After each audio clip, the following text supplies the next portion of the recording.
Hello everyone, in this video I'll show you how to use pay later on Flexiti financial card purchase.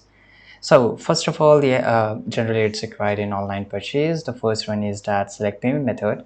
Whenever you are doing the checkout process on participating retailer's website, choose Flexiti as your payment method, right? Then the second thing which you have to do, that is in-store purchase. You can also do it from the in-store purchase here, right? And that is the account entry. You will be prompted to either apply for a new Flexiti account or enter your existing Flexiti account number.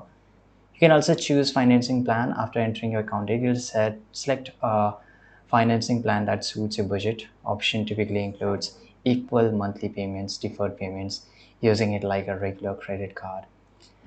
You can also use pay later in the store purchase. You can talk to a representative and they will help you with it. You may need to apply for Flexiti account for the application process if you don't have already. The representative will guide you through and maybe they can do it instantly. And online access, register at myflexity.com, which is this website here, right, to manage your account online. Here you can view a statement, but you have to log in into your account here, right? That is, for example, this is a customer's merchant pool and merchant app here. Generally in the customer section, payment can be made online through your banking account by adding Flexity as a bill pay or by mailing a check you. Ensure that you pay off the total amount due before the promotional end date to avoid high interest charge. Missing payment can lead to a significant accrued interest. So make sure you do this. Thanks for watching this video. Make sure to like this video, subscribe.